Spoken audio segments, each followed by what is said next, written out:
Hello everyone, welcome back to History of Afghanistan, the place where we uncover the hidden treasures of Afghanistan's past and the bright prospects of its future. Today, we're exploring a golden opportunity, quite literally, that could reshape the economic destiny of the nation. Afghanistan, often known for its ancient heritage and strategic location, is also home to an abundance of natural resources that remain largely untapped. Among these, the Takhar Gold Project stands out as a beacon of hope, not only for Afghanistan's economy but also for the dream of national self-reliance. Located in the Takhar province in northeastern Afghanistan, this gold reserve lies nestled in the rugged terrain of the Hindu Kush foothills. For years, the Takhar region has been known among local miners and international geologists as a gold-rich zone, but political instability and lack of infrastructure have held back its true potential. What makes the Takhar Gold Project so important?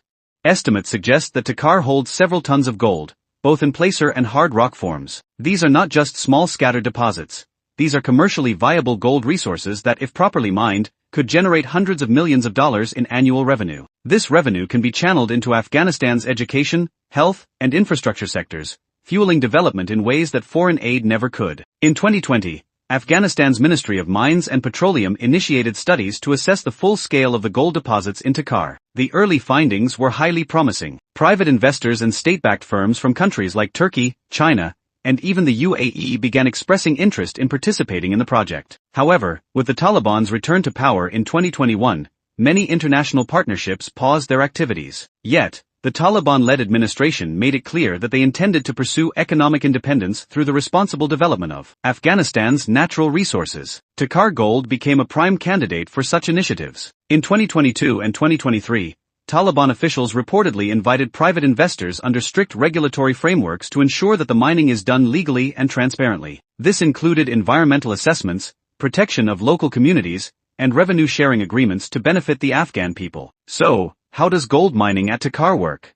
There are two primary types of gold deposits here: placer gold, which is found in riverbeds and loose soil, and lode gold, which is embedded in rocks. Local artisanal miners have been extracting gold from Takhar for generations, using basic tools and techniques. But modern industrial-scale mining has the potential to greatly increase both yield and safety. With the right technology and investment, extraction could be scaled up, creating over 10,000 direct and indirect jobs. These jobs would span a variety of skill levels, from geologists, engineers, and technicians to logistics workers, security staff, and construction laborers. Moreover, the development of Takhar's gold resources means more than just money. It means roads, electricity, schools, hospitals, and cleaner water. The local communities who have long struggled with poverty and underdevelopment may finally see real change. But challenges remain. One major concern is illegal mining. For years, unregulated extraction of gold in Takhar has not only robbed the government of revenue but also damaged the environment and fueled corruption. The Taliban administration has promised strict action against unauthorized mining and is working on creating centralized monitoring systems. Environmental concerns are also critical.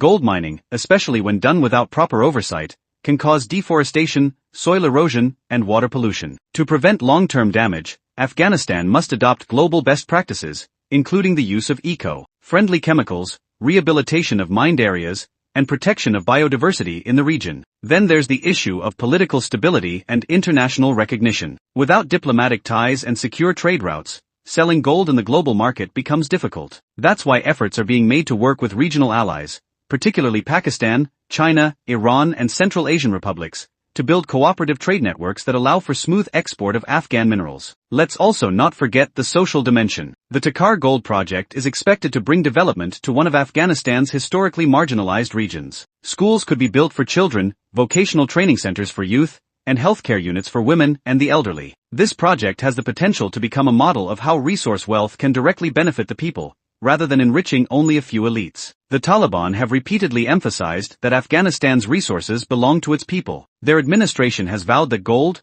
copper, lithium, and other minerals will be developed not for foreign exploitation, but for national revival. If this vision holds true, Takhar Gold could become a symbol of Afghanistan's new economic era, a golden age built on self-sufficiency and smart governance. Now, let's talk numbers. If managed properly, the Takhar Gold Project could produce up to 10 to 15 tons of gold annually, translating into nearly $600 million based on current global prices. This revenue could be a game-changer for a country whose annual budget often relies heavily on international assistance. And the benefits don't stop there. The project is also expected to attract secondary industries, gold refining, jewelry making, and equipment manufacturing. These sectors could provide long-term employment and foster a culture of innovation and entrepreneurship among Afghans. To sum up, the Takhar Gold Project is more than just another mining operation. It's a rare opportunity to rebuild Afghanistan from the ground up, to bring prosperity, create jobs, and lift communities out of poverty. But to unlock this potential, careful planning, transparency, and peace are essential. Afghanistan stands at a crossroads, and Takhar's gold could light the path forward. And in our next episode, we turn to another treasure buried deep in Afghan soil, the Ghoriyan Iron Mine. This massive iron reserve in Herat province could play a vital role in transforming Afghanistan into a key player in the steel industry. We'll explore its history, its economic promise, and the geopolitical implications of iron mining in the heart of Central Asia. So don't forget to like, share, and subscribe to History of Afghanistan for more eye-opening content. Until next time, stay curious, and stay connected to history.